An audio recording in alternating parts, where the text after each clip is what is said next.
Hey guys, what's up and welcome to the reveal video for the car that I got here in Japan for drifting and like just awesome JDM driving content and things like that here in Japan. I'm actually in Hakone right now, which is where two of like the main courses or tracks that are in Initial D are, and we just went and did like the really crazy like heaps of dogleg ones kind of thing. I can't remember the Japanese name because it's a little bit complicated. But I don't know if you can see this, but behind me is Fuji-san, Mount Fuji, and you can see the snow-covered mountain right there. Hopefully the GoPro can pick that up. But I guess it's time that I should show you what car I got here in Japan, eh? And this is it. It's an R33 Skyline. Now, I know a couple of you guys already guessed that I was gonna get a Skyline. It is a GTST, so it's the turbo RB25 DT Series 2. It is pretty much completely stock. You do see that the front is a bit high right now, and that is because I've just put coilovers in it and I'm waiting for the front to settle. It's been over 24 hours now, so I will kind of go and adjust them probably later tonight to the height that I want it. And I mean, it's got work wheels on it. They're actually two completely different like model pairs. The front is a different compared to the rear. I did have to change the previous wheels that were on the rear because they were damaged and you shouldn't be driving on them because they're cracked and split and all this junk. Now, I picked up this car from the auctions down in Fukuoka, like right down near in Nagasaki, and it was then brought back up on a boat here to Tokyo. So let's kind of do a bit of a walk around, shall we? So yeah, first of all, I am going to be addressing this, you know, fitting a fist up in here. That fitment needs to come down for sure. The front bar is junk. I have to say that right away. Now, I've actually smashed this up myself. I did this damage, and it wasn't me trying to toge or anything through the mountains. Unfortunately, it was just this little tiny concrete block that I couldn't see when coming out of like a driveway. So I just stitched that up. Now, I'm not mad about it because I already have another bar coming, a really nice Series 2 bar, because this is the Series 2 version, the Koki version, or Koki, I don't know. My wife always corrects me on how to pronounce that. It's not Kyoki, it's like Koki. We've got these work meshes in the front, and then we've got a nice set of work bersaglios. I can't pronounce that, but anyways, I picked those up for only 200 bucks with tires from Up Garage. The car definitely needs a wash. You can obviously see that, and I'll have to give it a wash and a polish. But yeah, otherwise it's pretty factory on the outside. It's got these really cool light up number plates. It has an Apexi like high flow exhaust which has holes in it and needs fixing. The interior is a bit interesting. So looks pretty nice. There's a couple holes and scratches on the dash here from, I'd say, like mounting cup holders and those tables, those like JDM drift tables. Glove box is all sweet. It has one of those awesome JDM ETC card readers, so you put like the ETC credit card in there, and then when I go through tolls it'll automatically charge it. It's got a really nice like Pioneer double DIN unit with mappings and all that stuff in there. It's got a Momo steering wheel.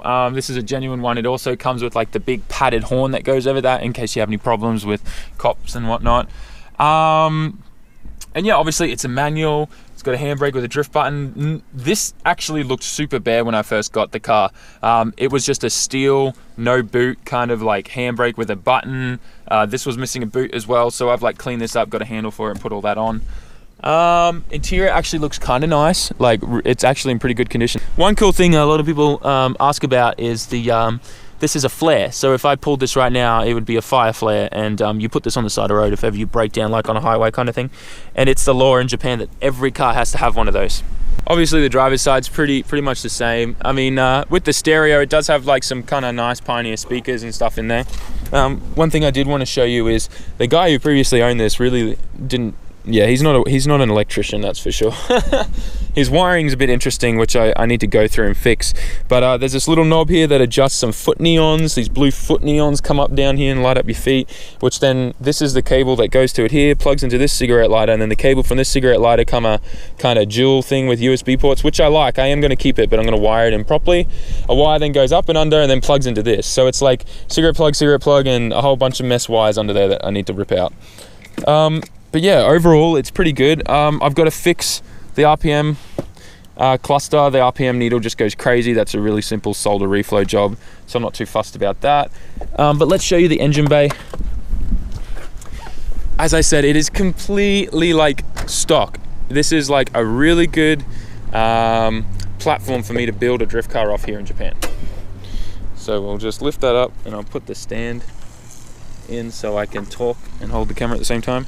So yeah, completely factory. The only thing that's on here that isn't is this pod filter. So the airbox was taken out and a pod filter was put on. I've got DGR coilovers. You'll see that in another episode where I install them and all that kind of stuff. So I've actually done a lot of work on the car already, and you're going to see that in some videos coming out. So I'm a little bit behind on my videos.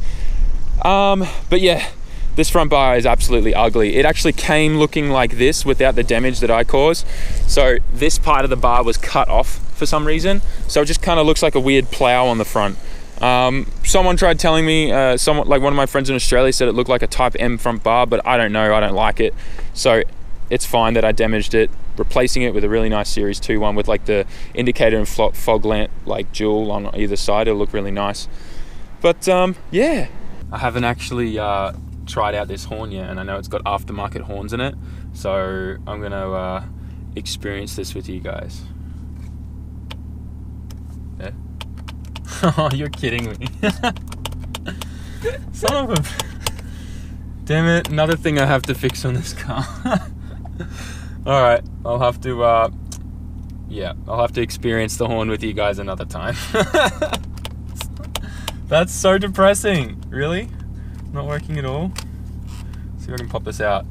It is... Oh, okay, it's missing a wire. Hang on, this should work then.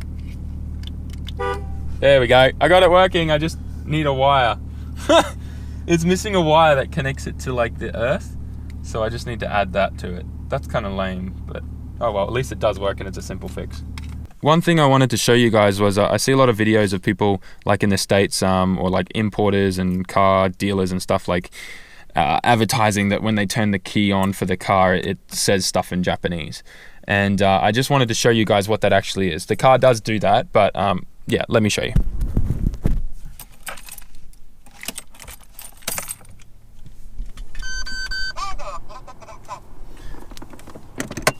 And this is the ETC card reader that I was telling you about. And it's always going to say that if there's no card in there. So it's not actually like a really cool thing. It's kind of just saying, hey, there's no credit card in this, so we can't charge you when you go through a toll and you're going to have to manually pay with cash.